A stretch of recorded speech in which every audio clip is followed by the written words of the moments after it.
Hello and welcome back to the Book Love Podcast. I'm your host, Matt from Ohio.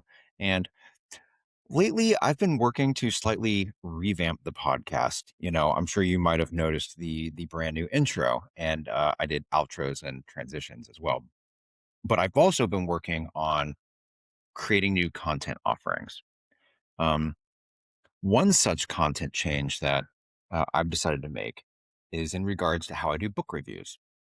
I've decided to create a single episode each month where we talk through all of the books I read, in the previous month.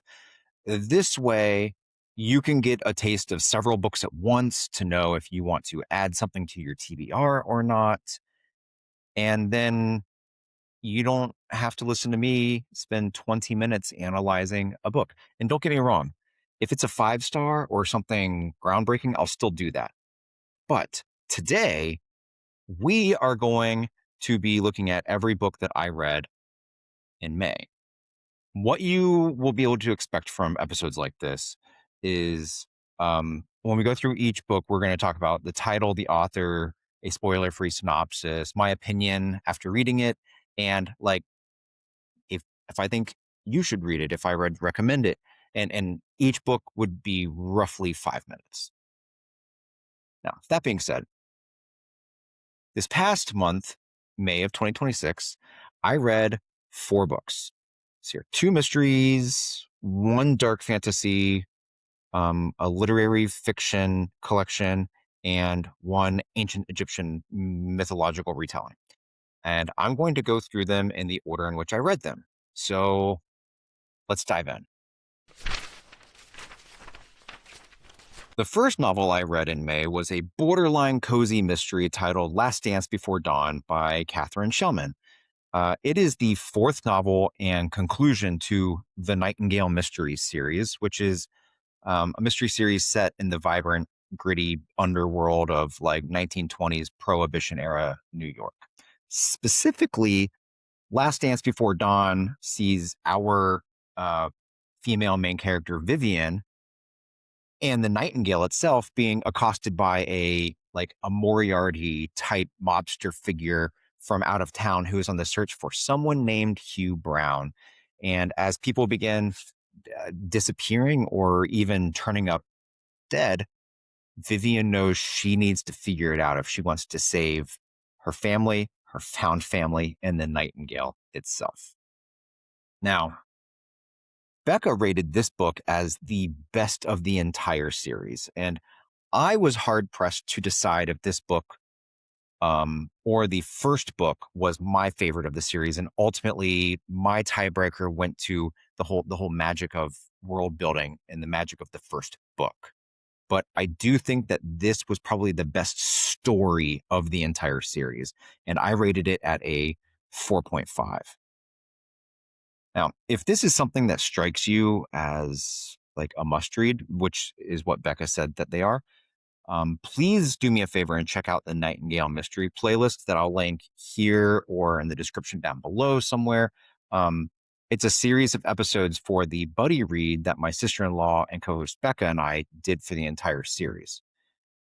If you're not sure if you want to commit yourself to an entire series, please don't worry. We have a 25-minute episode coming out, let's see here, Monday, June 22nd, which is a spoiler-free overview of the entire series and if we recommend it or not. Spoiler alert, we do. The second book I read was a dark fantasy novel titled Rise of the Shadow Lords by Sarah Samuels. It's the story of how the Blade of Shadows series all begins. It follows 2 best friends, Lazarus and Salvatore, as they are imprisoned and thrust into the Shadow Lord trials as the only way for them to earn their freedom. And along the way, we watch these 2 best friends become mortal enemies and then ultimately create both the Timeborns and the Darkness, which is like the feature of the entire fantasy series. Speaking of which, the Blade of Shadows series itself it's an epic fantasy series that follows 24-year-old Olivia James, um, as she learns that she is a time-born, or a time traveler, and is immediately sent back to ancient Rome, where she undergoes like an enemies to lovers situation with a very sexy former gladiator named Roman Alexander. The series is spicy, and as one of my fellow reader friends has said, it is time travel done right. Um, like I said, Rise of the Shadow Lords itself is the origin story for the Blade of Shadows series, and I have reviewed and analyzed every single book in this series, and I love it so much. Right, it's such a great series. This specific book, in my opinion, might be one of the best dark fantasy novels of the last 20 to 30 years. It's a 4.75 for me. And if you like dark fantasy or even just fantasy in general, I highly recommend giving this a shot and then maybe doing the entire series. If you've tuned into the podcast in the past, and you might be thinking, that sounds familiar, and you would be correct. You might also be wondering, gee, Matt, why are you rereading something you just read a couple months ago? Which is also a valid question. And I'm actually going to be rereading the entire series as a part of my second podcast called The Shadow Archives, where myself and 5 other Blade of Shadows fans from England, Denmark, Australia, and the United States, we're doing a chapter by chapter reread of this series, and new episodes are coming out every single Wednesday. If that's interesting to you, I'll link that podcast channel here and down below in the description.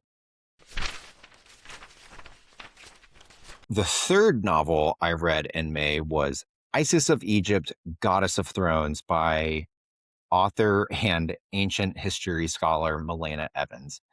It is a retelling of the birth or creation of the pantheon of Egyptian gods and goddesses. It's the retelling of the coup of um, Atum. It is the retelling of the search for Osiris's 14 body parts. It is the retelling of the coup of Set. And all of these stories are strung together in one single narrative that is the life and times of Isis. And it's all from her perspective. And it comes out on June 23rd. I'm pretty sure that would be about 3 weeks from when this video is coming out.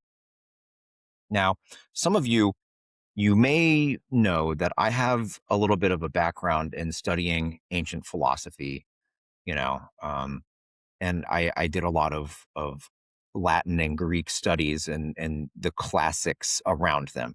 And in that context, it was super, super cool to read this story because the Romans and the Greeks really took a lot from Egypt, for their governments and education systems, their societies, architecture, etc. Um, and many sections of the story of Isis are the stories that we all know, even at a subconscious level, while other sections of this book were like slightly enhanced with some great fictional liberty taken. And personally, I loved all of it. It felt familiar. It felt different. It felt fresh. It felt safe, but it had some good messaging behind it. I rated this book at a 4 because it's not earth shattering, right? Uh, and I'm stingy with 5s, but it is a solid read that I think you can enjoy if you have a history or mythology background, or if you've never heard of any of that before. Actually, you might even enjoy it even more if you haven't heard of any of it before. On top of that, I think you can read this book at any time of year and in any location, right? Are you on a beach on vacation? Read it. Sitting beside a fire with a glass of whiskey while it's snowing outside? Turn the page, right? Is it a rainy day in the spring? You're not sure if it's warm or cold, so you're wearing shorts, but you kind of have a blankie over your legs? Yep, read this book. and or are the leaves changing colors and falling to the ground?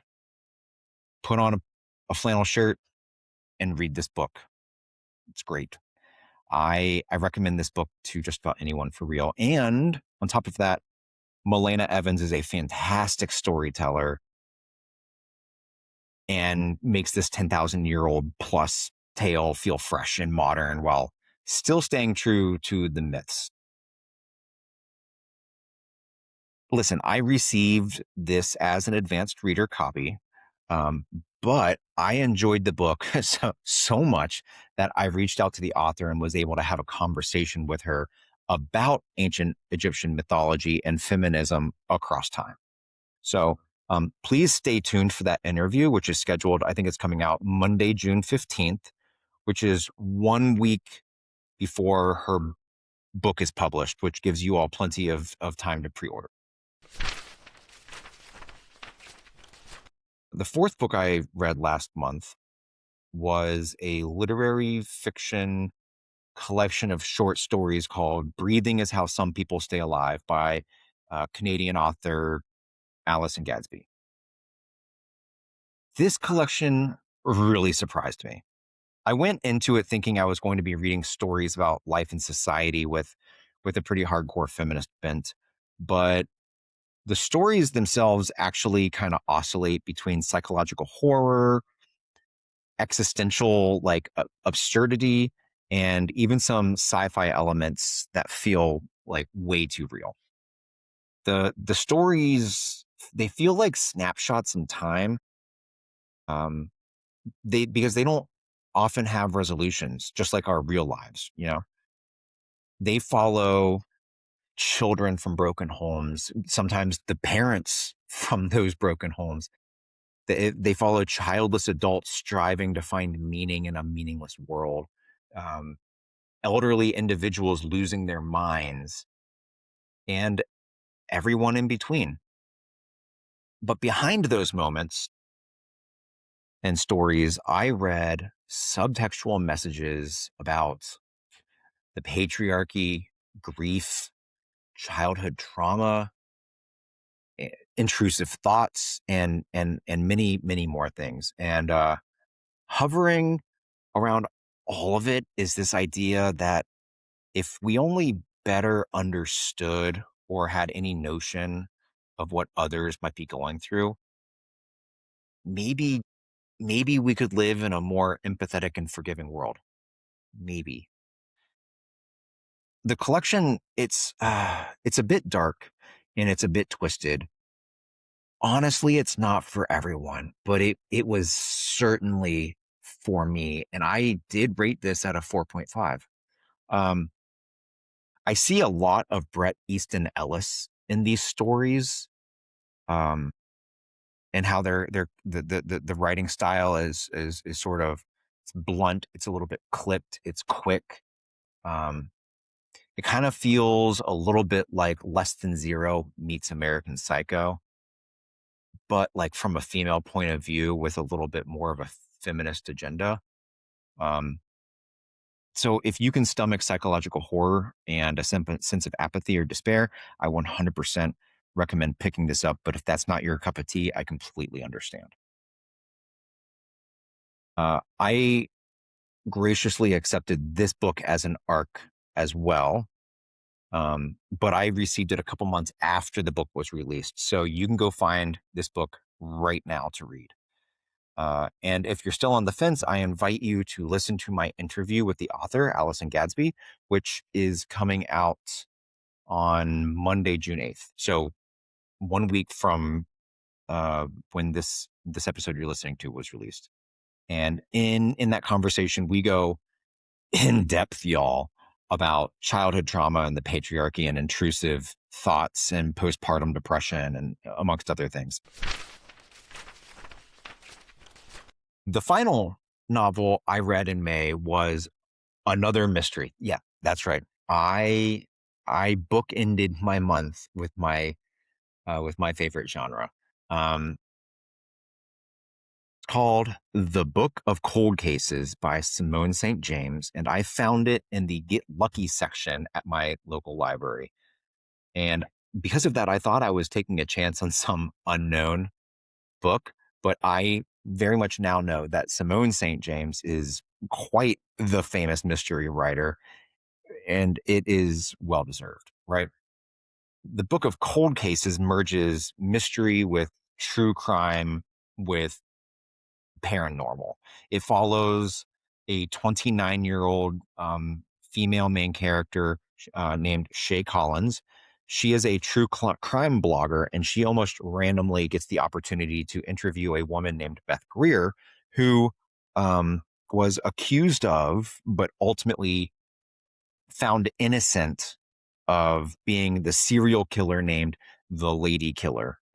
And as Shay makes her rounds of interviews to begin connecting the dots in hopes of solving this 40-year-old cold case, she begins uncovering so much more than she bargained for. And it becomes this very spooky and suspenseful mystery story. And I absolutely adored this collision of true crime and paranormal activity. Uh, the vast majority of mysteries that I read are either borderline cozy, featuring an amateur sleuth who is like thrown into the mystery by happenstance, or they're more of a procedural where we follow a police officer or somebody that's tangential to the police. So this story felt very unique and fresh to me, even though I'm sure it's not, but it felt that way. I also really loved the subtle romance sub stories woven through it, even if some of them were only by implication. I rated this book at a 4.75 and honestly would recommend it to literally any fan of mysteries or any fan of true crime.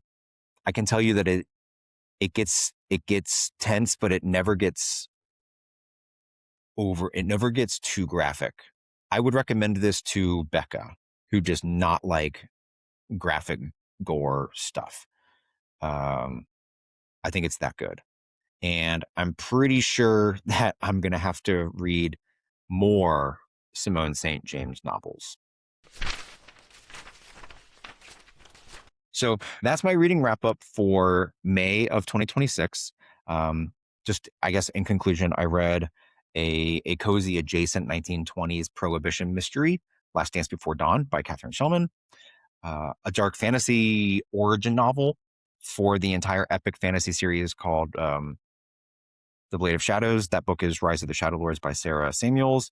I read a retelling of ancient Egyptian mythology, which is Isis of Egypt, Goddess of Thrones by Milena Evans. I read a collection of short stories called Breathing is How Some People Stay Alive by Allison Gadsby. And finally, I read a true crime meets paranormal mystery called The Book of Cold Cases by Simone St. James. Now, please stay tuned to this channel because this month I have some fantastic content coming up that you might want to mark your calendars for. In 1 week, on Monday, June 8th, I will be in conversation with Allison Gadsby about her collection of short stories, The Patriarchy, Intrusive Thoughts, The Works. The week after that, I will be in conversation with Milena Evans about the ancient Egyptian mythology, why it's still relevant, and feminism throughout history. And then finally, on Monday, June 22nd, Becca and I are back with a spoiler free series overview of the Nightingale Mysteries by Catherine Shellman, so you can decide if you would like to add them to your TBR or not. But for now, I am going to go ahead and put a bookmark in it. As always, please let me know what you thought of any of these books, if you'll be adding them to your TBR, etc. All of my contact information is in the description down below. If you would like to work with me or even just say hello, uh, like, comment, subscribe, follow, all that happy stuff. And I hope you have a wonderful week and a great month. Cheers.